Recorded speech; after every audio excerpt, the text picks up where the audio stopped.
All righty. Let's go ahead and get started then. So today we will be starting on the next topic for the course, which is going to be fluids. Now, fluids, of course, just as with almost all topics in physics, is a very, very wide, expansive subject matter. And there's a lot of stuff we could get into, a lot of details, but of course, the way we're handling this course is more of an overview, kind of getting a look at little aspects of physics, the fundamental aspects. And then for those that want to get more into it, whether because of interest or because of the career path they're choosing, then they could get more advanced courses and whatnot. Now, fluids is really interesting for this type of course because it is very relatable to other careers, not just physics or engineering, where it's obvious fluids would be important, but medicine, of course. The way blood flows through the arteries or the veins, or how the liver can be a good filter, and all these types of things all have to do with fluids, pressure, blood pressure, all sorts of aspects of this topic are related in many different fields. My particular branch of research when I was a PhD student was in what's called poroacoustics, which deals with how sound waves travel through a fluid when that fluid is inside of a porous medium. So, for instance, the liver or the kidneys, or you want to test to see if there's oil underground, but you don't want to drill. Is there a way, maybe you have a sand layer, or you have a lake and you want to get down beneath the lake into the soil of the lake and see if there's, what's underneath there. Well, all those things act as porous media, and to try to figure out what's inside or what's underneath or what's in the layer without destroying it, we need to know about fluids. So there's a whole bunch of different areas where this is related to. Now, what we're going to kind of fix ourselves on is just a couple of very important aspects of fluids. The first being how fluid flows. So like water flowing through a pipe system, or blood through arteries and veins and things like that. Another topic we'll be getting into is what's called Archimedes' principle, and that has to do with buoyancy. So how do things float or sink, and that kind of aspect. And we'll go from there. So in order to get into this topic, of course, as is true for all the topics we're going to discuss this semester, they're all kind of separate from each other. Obviously, fluids doesn't relate that much to what we've already done in this course. Equations are going to be completely different and so on. But what kind of connects them all together, obviously, is how we go about thinking our way through the problems, thinking our way through these concepts, and the math that's involved in actually solving the problems. Of course, we're going to stick to algebra with this topic, just like we did with the previous topic. We're not getting into any fancy formal calculus or differential equations, even though to truly get into the subject, you have to be able to do that kind of stuff. For our purposes, we're not going to be that advanced in terms of the math. But some of the terms we're going to have to know are new. And so the first one we'll want to talk about is what's called the density. The density of an object. And I think most of us have an idea of what density is. We've heard of it before, usually.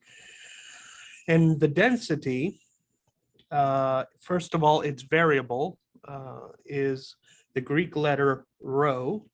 So that's how you spell the Greek letter. The way I write it is like this. Okay. Now the true way of drawing a rho actually looks more like this. Okay. Now I do it the other way. I go backwards with the kind of curly part of the P. It looks like a P, but curved. Obviously, the way I do it is different than the true way of drawing the rho, but that's because rho can start to look like an E if you're not careful.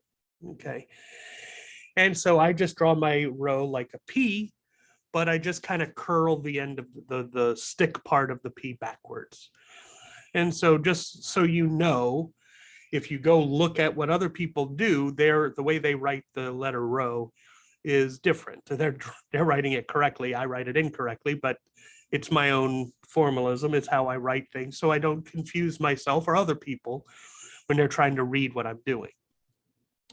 But that's the variable rho, and it's defined mathematically as the mass of the object divided by its volume.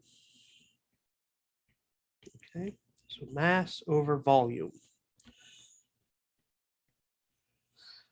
Now, why do we have this concept? Why do we have this term? The reason is because when we talk about fluids, first of all, when I say the word fluid, immediately what comes up in everybody's mind is a liquid.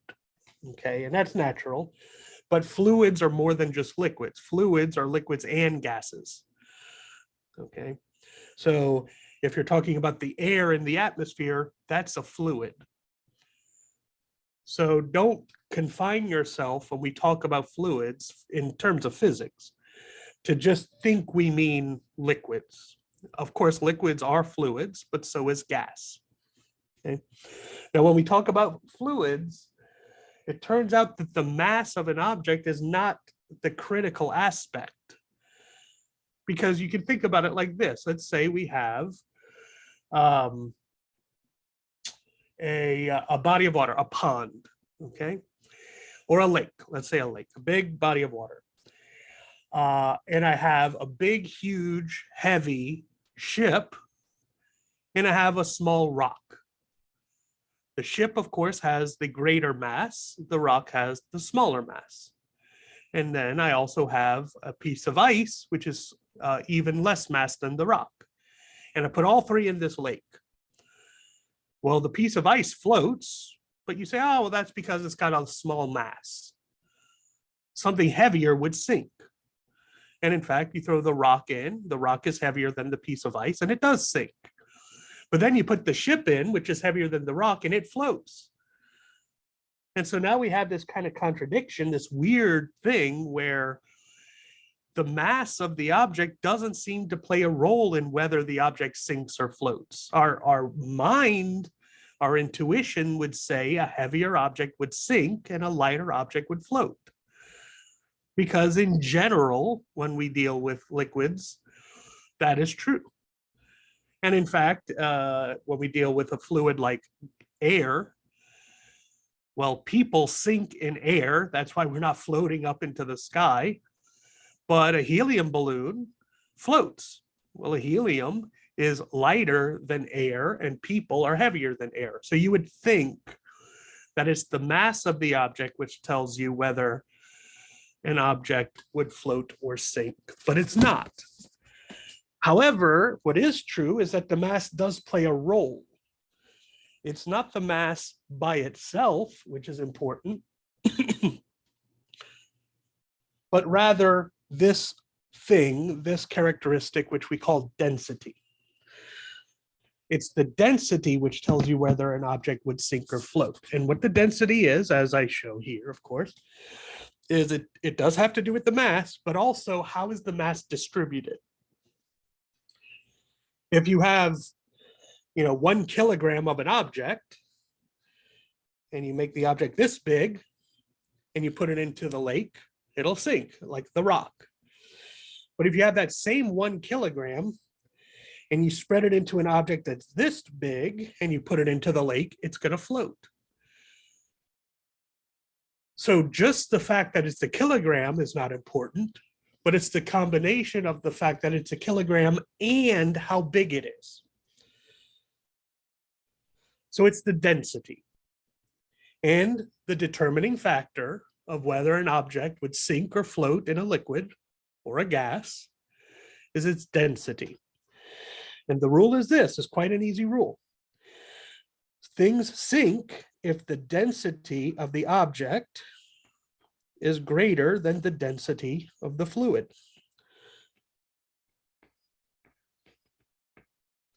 And of course, they would float if it's the reverse. If the density of the object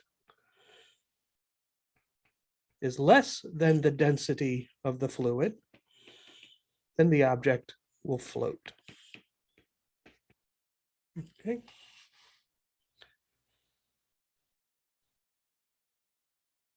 So, density, important. Of course, the units, very easy. You look at the equation, mass over volume, so the units have to be kilograms over meters cubed, cubic meters. Okay. Now, there's no fancy name for this, just like, newtons, it's kilograms meters squared per second, or kilograms meters per second squared, and we call that a newton, so we don't have to write them all. Well, there's no fancy name for this one. It's just kilograms per meters cubed. So that's the first characteristic we need to know, the density of an object. The greater its density, the more likely it is to sink in a fluid. If the density of the object is greater than the fluid, it'll sink. If it's less, it'll float. That's all there is to it. So if I show you an object, and I say, will this object sink? Well, you say, okay, well, what is it being put into? Liquid water. Okay, so liquid water has a density of whatever, 1,000. What's the density of this object? You would measure the weight, the mass of the object. You'd measure its volume. And you calculate the density. And then you say, oh, it's bigger, so it'll sink. Very easy. The other thing we need to know, which we haven't discussed thus far, is another concept called pressure.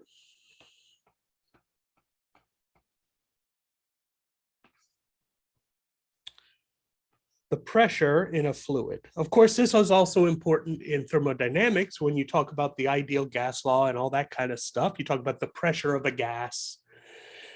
Well, the same is true here. In fact, the big equation we're going to be using for this topic, or for at least the first half of this topic, deals with the pressure. And what is the pressure? Well, first of all, the variable is capital P, stands for pressure. Thankfully, it makes sense. And its equation, pressure, is defined to be the force acting on the object divided by the area over which that force is acting. Okay. So again, it's not just the force. So you think of how much pressure do you apply when you're pushing a door or something like that. I don't know. Well, of course, it has to do with how much force you push. If you're pushing harder, the pressure is going to be bigger. If you push softer, the pressure is going to be less. That's obvious. However, it's not just the pressure.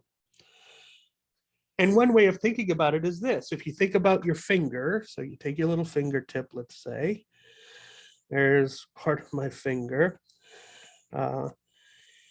And I apply a certain pressure, so a certain amount of force. If I apply, let's say, 100 newtons of force, well, if I apply it over this whole area of my finger, then it feels like something, whatever it is. I'm pushing on my finger, and that's that.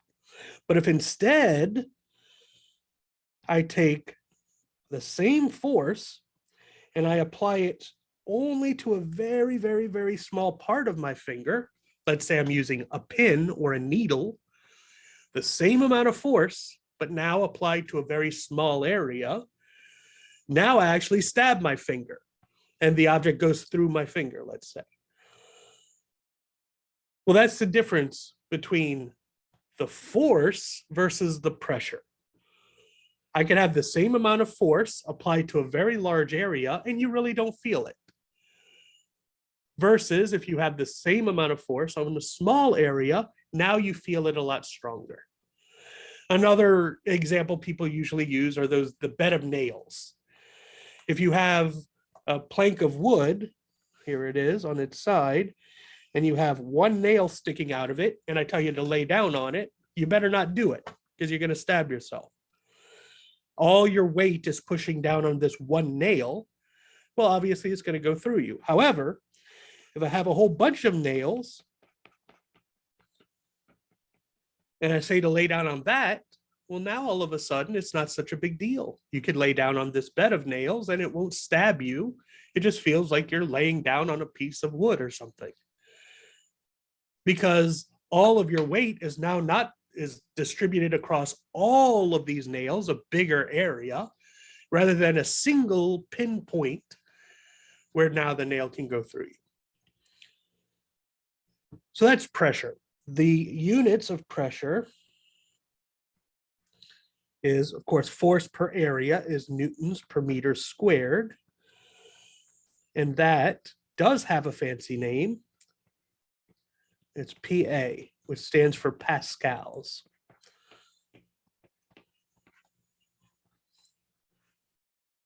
Okay, so newtons per meter squared. They combine them together, call it something new. They call it a pascal. And that's the units of pressure we use in physics, in the metric system. Of course, in the English system, if you're going to be an engineer here in America, well, they call it other things, you know, foot-pounds of pressure, things like that. But it's basically the same concept, Pascal. Another atmosphere is another unit of pressure that we use, and it's kind of obvious. It's 1 atmosphere is the amount of pressure the atmosphere itself on Earth applies to you. It's a certain amount of pascals. I think it's 1.018 times 10 to the 5th pascal, something like that. And so they just say, well, if you have a whole crap load of pressure acting, you know, if you go under the sea, you know, under the water pretty deep, you feel more pressure due to all the water on you. And instead of just giving in pascals, because that's going to be a very large number, they relate it to how much pressure the atmosphere pushes. So you'd say, oh, it's 3 atmospheres of pressure or 10 atmospheres of pressure. Okay? It's very similar, for instance, when you talk about fighter pilots and their jets and they're flying around and you say, oh, they're experiencing 8 Gs. Well, 8 Gs is a certain amount of acceleration. A G, of course, is gravity, 9.8 meters per second squared. And so 8 Gs is just 8 times 9.8 meters per second squared. That's a certain amount. And all it does is relate to us familiar terms, how much pressure there is in gravity, or how much acceleration of gravity, and relates it to this other thing, a fighter jet doing maneuvers. Same thing here with pressure. You go under the water a certain amount and you say, oh, you feel 3 atmospheres of pressure. Oh, okay, well, 1 atmosphere is what I feel every day. So this is 3 times the amount of pressure that I usually feel. And PSI, pounds per square inch, that's the other one in engineering. That one we use all the time here in America when you're pumping up a bicycle tire or the tires on your car. You got to get it to 35 PSI. PSI, that's the unit, pounds per square inch, force per area. That's the pressure of the air trying to get out of the tire. Okay, so that's pressure. With that, we could start working on what kind of calculations, what kind of questions we could start talking about. Well, in order to do this, the first example, the first activity we're going to do with fluids is talk about how, let's say, water flows through pipes. Okay. And the reason we do this is because we can then relate that to other things. But water in pipes, conceptually very easy to understand and visualize. And it allows us to use the calculations or the equations necessary for other more creative or more complex examples. Well, in order to do this, the first thing you're going to have to know is, what are the equations? First equation. This equation is the main equation for fluids. Okay. This is called Bernoulli's equation. Now, this is a very famous equation, or at least a very famous concept. People usually hear the term Bernoulli when you talk about airplanes and how do airplanes fly in the air. And I'll go over that, of course, because it's important to understand how this works. But what Bernoulli's equation really does is it relates the different physical characteristics of a fluid. So this is how it is. It's very, very similar to conservation of energy. If you remember in first semester physics, you had conservation of energy, which says the total energy of a system doesn't change. And so you'll have the kinetic energy initial plus the potential energy initial is equal to kinetic energy final plus potential energy final. Well, it's a very, very similar thing here, except now instead of energy, we're talking about pressures. So here it says that the pressure at one location plus some other term, and I'll explain this term, but this term has to do with the speed or the velocity that the fluid moves, and it's 1/2 rho v squared 1. And so that means the velocity of the fluid at that same point, at the same location, plus a last term, and this one has to do with whether the fluid is trying to change heights. So for instance, you may have like a house. Here's my house with 2 stories, and I have a pipe of water coming in, and then the pipe needs to go to the 2nd floor. Okay, so the fluid is going to change heights at some point.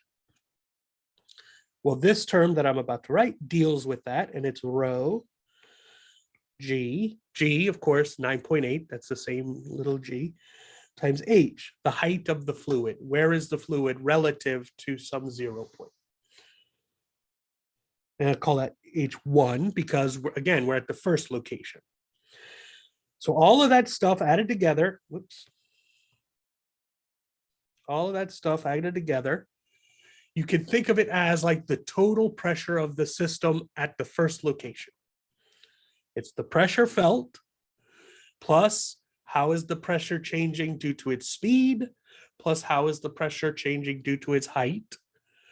Add it all together, it's a certain number, and that number doesn't change. It's conserved, just like with energy. So to show that it's conserved, we say, okay, it's equal to the second location, pressure at the second location plus the term about speed at the second location plus the term about height at the second location. This is our big equation, Bernoulli's equation. Again, it's conservation of pressure, let's call it. If you have a pipe system, you start somewhere and the pipe does a whole bunch of stuff.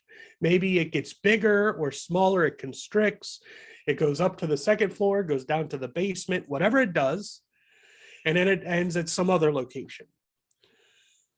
Well, what I know is that the pressure and the velocity and the height at the first location added together must be the same number as the pressure plus the velocity plus the height at the second location.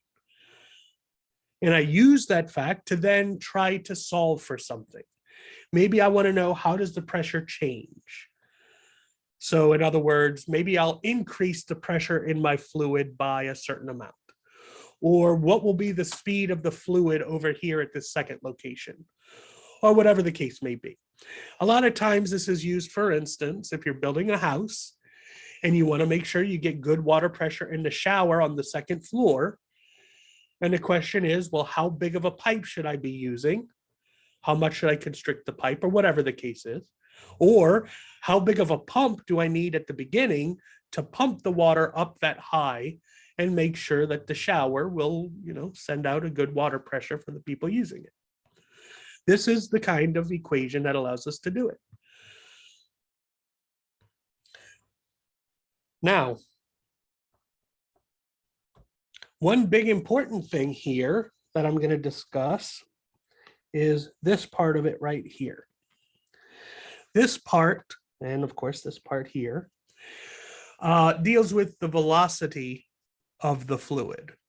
And it turns out, strangely, it may not be obvious, but the pressure of a fluid and its velocity are related. Now, of course, it might be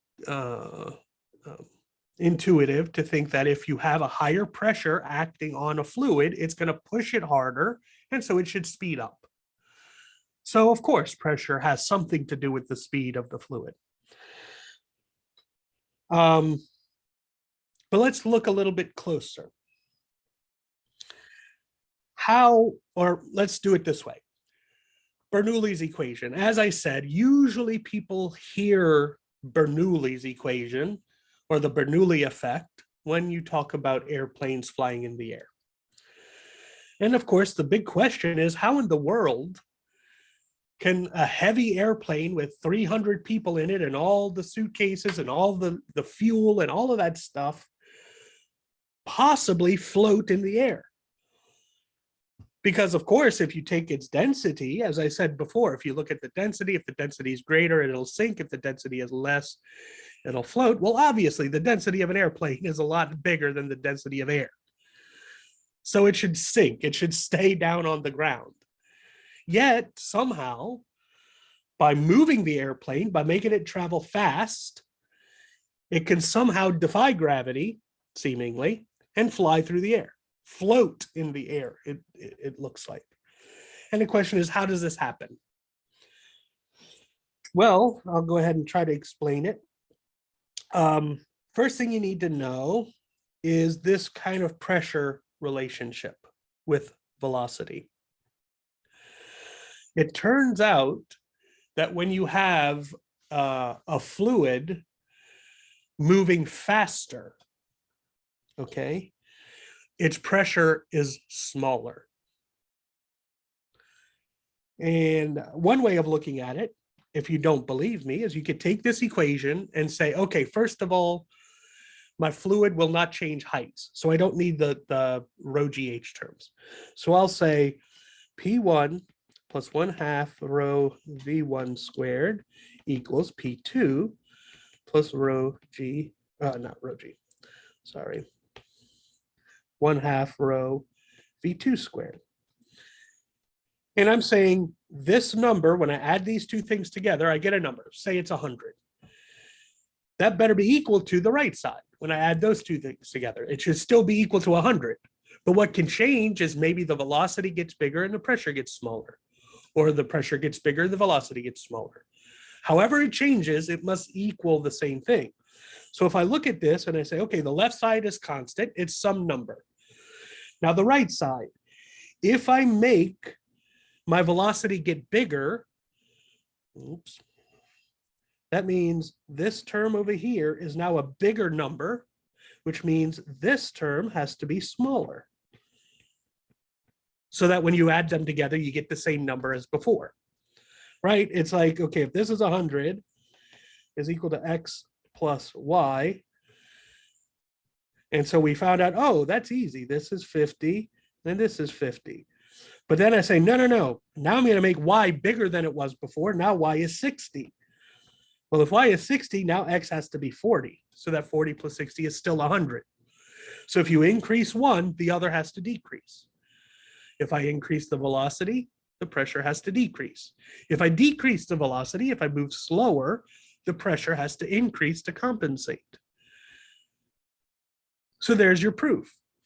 A fluid that moves faster has a smaller pressure. Okay, well, if this is true, then think about how an airplane wing is designed. And that's the key to this. An airplane wing, if you look closely from the edge, the side is designed like this. The bottom is fairly flat and the top is curved like that. Okay. So again, I'm looking at the edge. Well, so this is the front over here. And this is the back. So as the airplane flies this way, the wind is coming in. The wind is blowing this way. The wind being air, air is a fluid. Okay, so what happens to the air? Well, you have some go over the top this way, and some go underneath this way. Okay. Well, the bottom part is straight. And we all know that a straight path is the shortest path possible in a flat space, which of course we're going to consider. The top is curved, which means if you try to go around that top part, it's longer than the bottom part because of its curvature. So that means the air that goes over the top of the wing has to move further than the air at the bottom of the wing. And on top of that, the wind at the top and the wind at the bottom have to get to the end, the backside, at the same time. Because if not, you create a vacuum and all sorts of weird stuff will happen. So how does it do this? How does the air on the top go a further distance in the same amount of time? It has to speed up. And that's exactly what happens. The air that goes over the top of the wing has to move faster to catch up to the air that goes on the bottom of the wing. And then we say, well, wait, if the air on top is moving faster than the air on the bottom, then that means the pressure on top, call it P2, must be less than the pressure on the bottom. And so if you visualize the pressure as the air trying to push up from the bottom, and the pressure on top is the air trying to push down on the top of the wing. Well, if the pressure on the bottom is bigger than the pressure on top, there's more pressure pushing up than pushing down. And if you make this effect very large, so you move very quickly, so there's a big difference in the velocity, then the pressure difference, the extra pressure that's hitting the bottom of the wing, is big enough to overcome the weight of the airplane itself. And that's how, of course, you'll float in the air, or you'll have lift, it's called. That's how an airplane can stay up in the air. Once the airplane slows down, well, now you don't have as big of a pressure difference on the top and the bottom, and there's not enough extra pressure below to push up and keep the airplane up in the air, so it falls. And that's why, of course, an airplane that's not moving, it's just sitting on the ground, is on the ground and it's not floating up in the air. It has to move because it has to have this difference in velocity as the air goes over the wing, so that you have extra pressure underneath to push the air up. And so that's how airplanes fly. That's what one aspect of Bernoulli's equation, the Bernoulli effect, it's called. All right. Are there any questions about this? Is that clear why the airplane will be able to lift up into the air?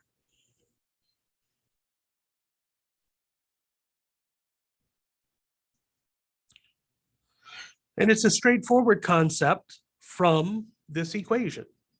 If I increase the speed, the pressure must go down of the fluid, of course. And the fluid in this case being air, but the same is true for water or any other fluid.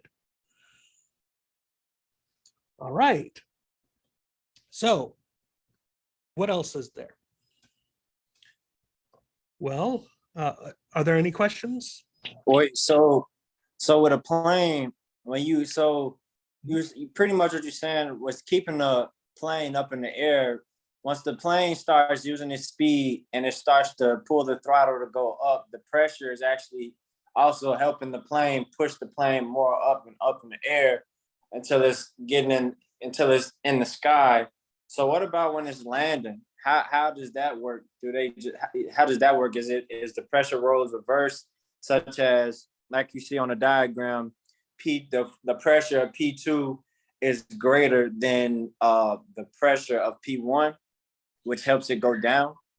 Yeah. So firstly, this is like the basic fundamental theory allowing planes to do this.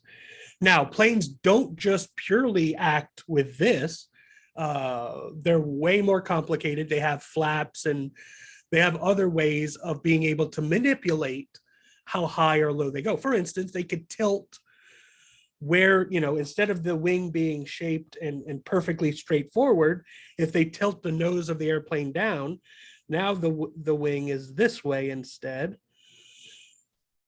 And so the airplane, although the pressure is going this way now and this way rather than straight up and down, now that's pushing the airplane kind of up and to the left instead of purely up. And they can manipulate the shape of the wing so it has a larger effect or a smaller effect. And they can also change the speed of the airplane. The slower the airplane goes, the less there will be this difference in pressures. And so if you have a really big difference, then the air is really pushing on the airplane, lifting it up into the air. But if it's going fairly slowly, it only has a little bit of pressure difference, but it's not enough to lift it. So now it starts to fall a little bit. And it doesn't have to fall, completely. It can fall with just a slow little fall, depending on this effect. So this is a bare bones look at what's going on with an actual airplane. They've got the jet engines. And in fact, you have really fancy fighter planes that don't even use this shape anymore. They use other shapes, but still try to use the same effect in other ways.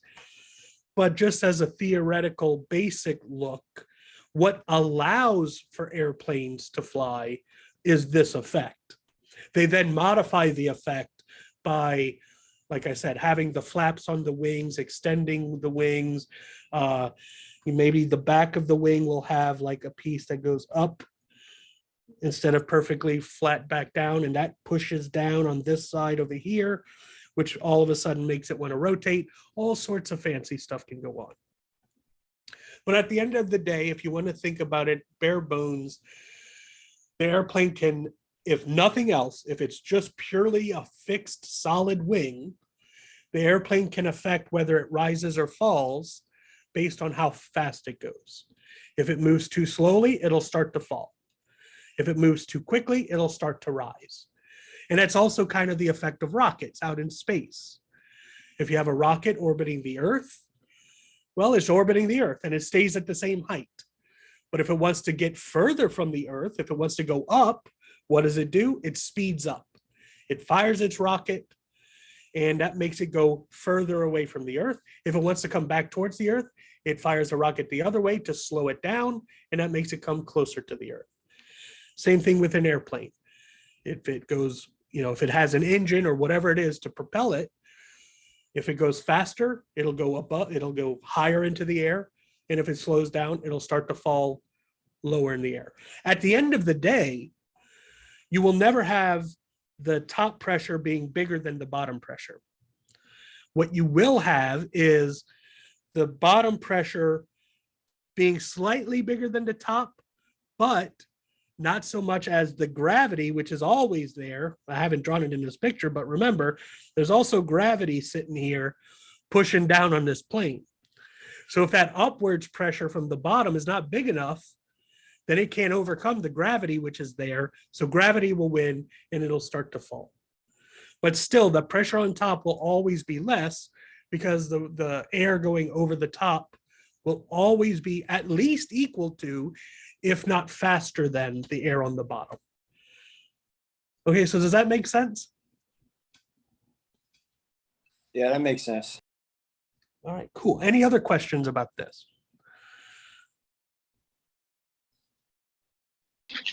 Could this work with like any other stuff that flies in the air, like a hot air balloon or like a kite or balloon? Let's see. With things like hot air balloons, that is actually what that effect is this top effect right here. These two things, the difference in pressures. What a hot air balloon does is the most basic type, where they don't put a fancy gas into the balloon itself. It's just the air filling the balloon up.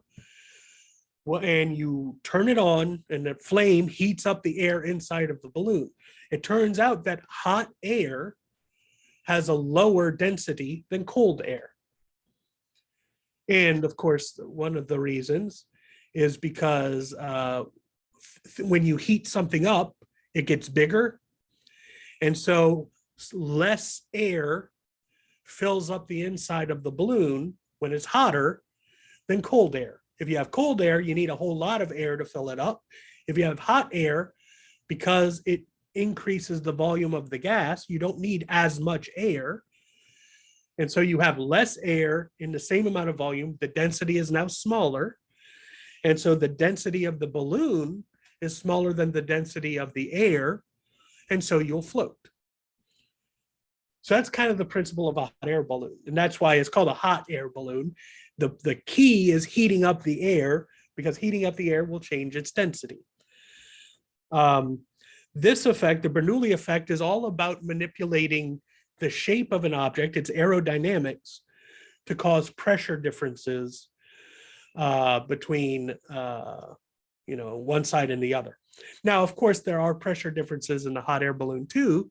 A hot air is moving faster, it's more excited, the molecules of the air moves faster, so it applies more pressure to the balloon from the inside than the air pressure on the outside of the balloon.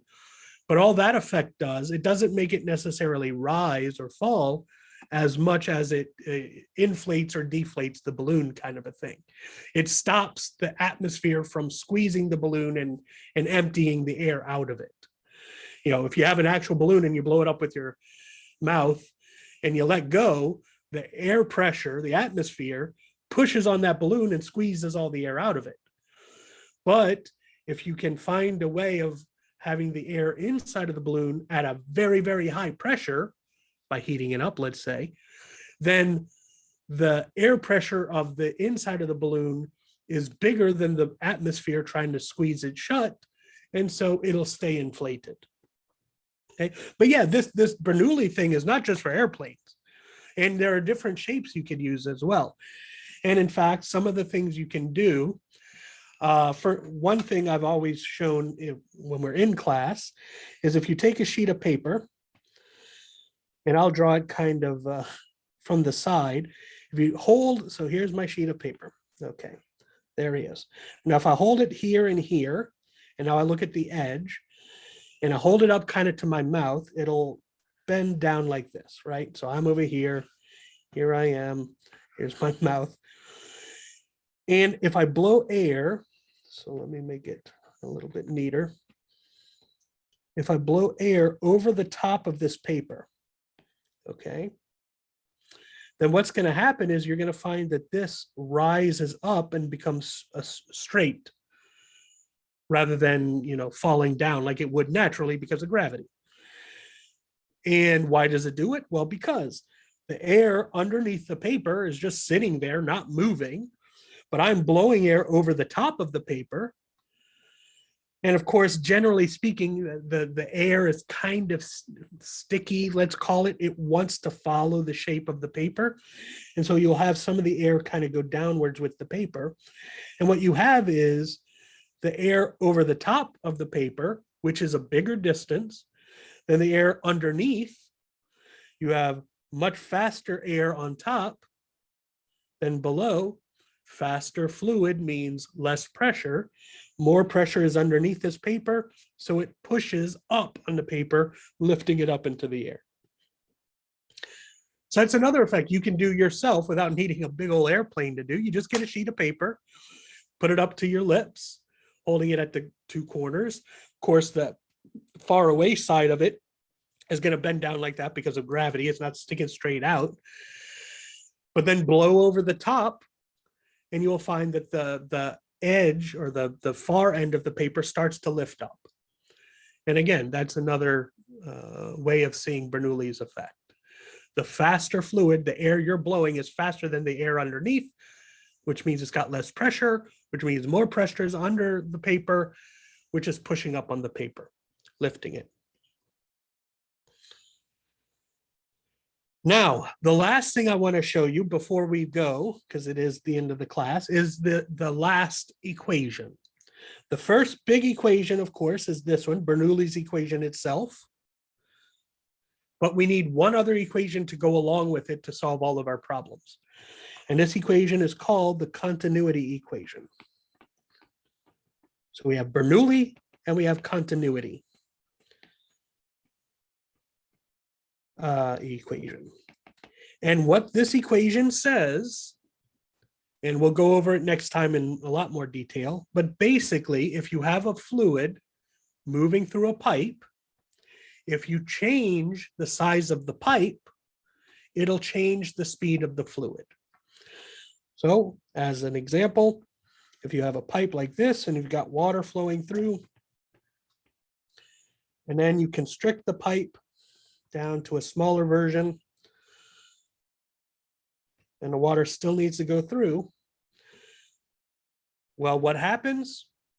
What winds up happening, spoiler alert, is the speed of the fluid on this side is bigger than the speed of the fluid on this side.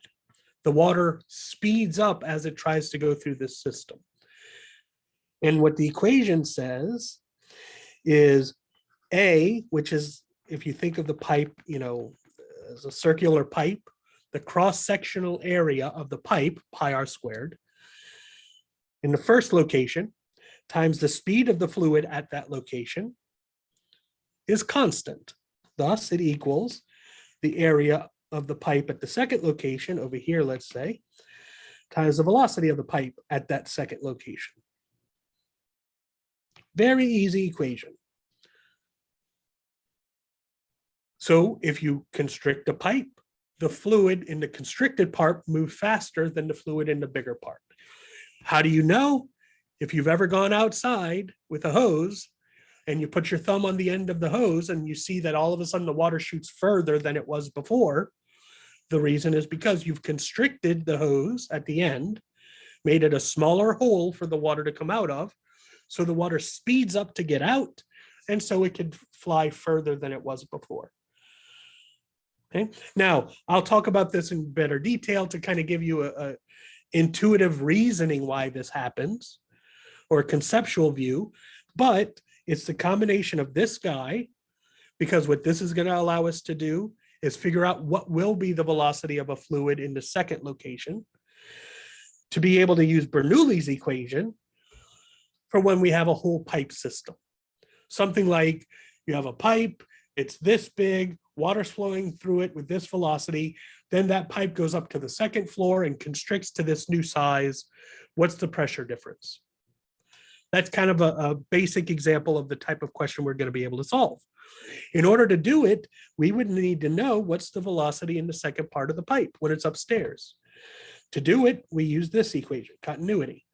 We know the velocity in the first part. We know the size of the pipe. We know how the pipe changes. That can give us the velocity of the second part. Now that I know that number, I go back to Bernoulli, plug all my numbers in, and I can solve for my answer.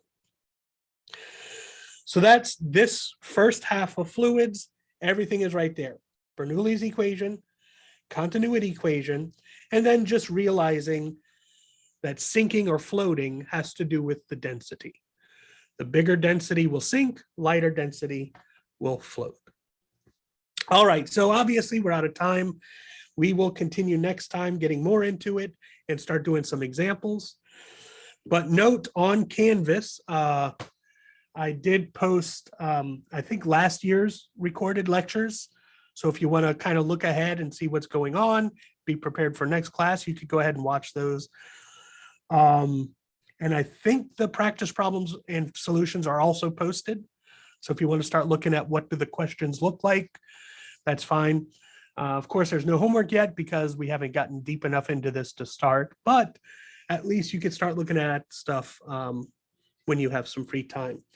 Also, the midterm grades I sent in, I graded the test so you could check Canvas to look at how you did on the tests and all of that stuff. The tests were pretty good. But other than that, that's really all I have. So unless you have any questions, you're free to go. If you do have any questions, go ahead and stay and ask.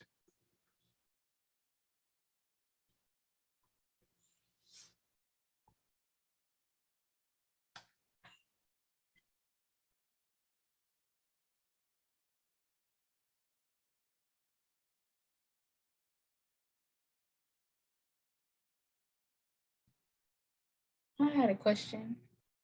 Yes, ma'am. I know when you post like our grades and stuff, we can't really see what we did wrong. So like, should I just like email you asking kind of like what was wrong on like my test and stuff? Okay, so have you tried going, I know like the grade section is there, but also if you go to the actual assignment itself, Mhm. When I grade your test, I do it on the app, the Canvas app, which lets me actually write on the pictures you sent in. Okay. So go to the assignment itself and see if you're able to click on what you submitted and see if it shows my correcting. I hope it does, because if not, I'm doing it for no reason. But I go through everybody's tests and I mark what's wrong and what's right and stuff like that. So see if on Canvas you have the ability. I don't know if on the phone app you'll be able to do it or if it has to be on the computer, but try both and see if it's available there for you to be able to look at what corrections I made. And then and let me know if it doesn't have it, go ahead and email me. And yeah, I can send you what you need, but it should be there for you to be able to look at. Okay. Thank you. Sure, no problem.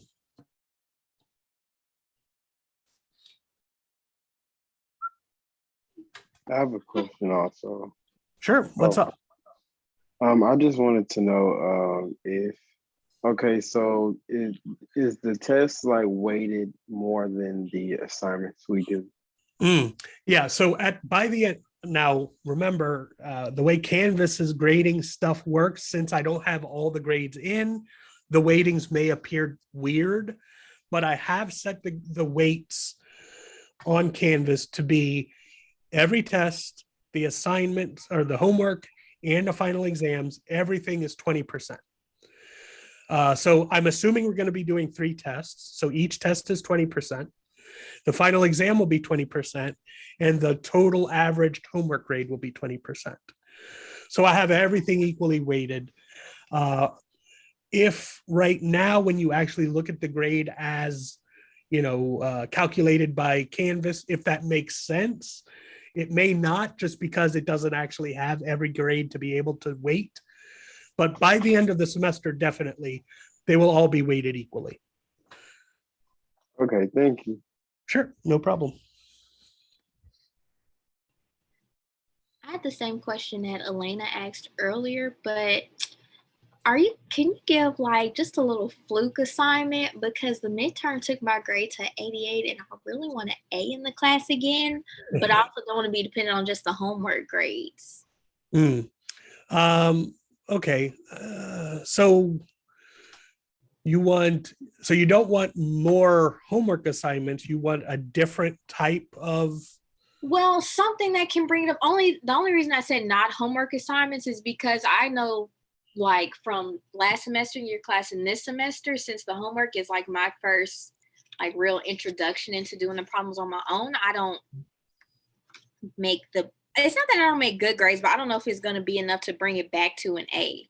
Okay. Like, so far my averages on the homework assignments have been like 90, 92. Yeah. I'll have to think about how I can do something, what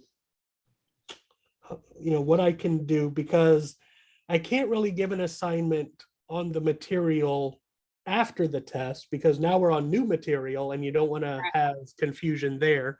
And then I don't want to give an assignment too late, because then you're doing stuff right before the test, or it's not going to be graded before the test, and so it's not all that helpful. So I'll try to think of some way of figuring out what can be done kind of to help that kind of a situation. For now, I wouldn't worry. Obviously, we have 2 more tests coming up, and there's going to be the final exam as well, which by then you would have had all the tests, all the material that will be on the final. So it's, you know, there's nothing new there. So it's kind of repeating everything again, which should be helpful. And if you're at an 88, that's close enough for me to be able to round up to a 90. I don't say that because then everybody's going to say, well, I have an 87. Why don't you round that up to an 88, which then can be rounded to a 90? You get into weird troubles like that. But, you know, when I look at final grades, I can do some form of manipulation if I think, oh, this is close enough. Or I look at, okay, what was it that brought it down? You know, was it just one bad assignment, or was it, you know, they had a 95 or 96 on everything and one test grade was weird in an offshoot? Like, you give the benefit of the doubt for that case. Right. All So I right. do that usually, but I'll see if there's some official mechanism with an assignment or a quiz or something like that. Which maybe one thing I can do is have a quiz before the tests, which is on the material that will be tested. And that's kind of a way of doing a test review, but also as an extra assignment. Right. I'll try to figure something out. Okay. Well, thank you. I appreciate it. No problem. All righty. Bye. Enjoy your day.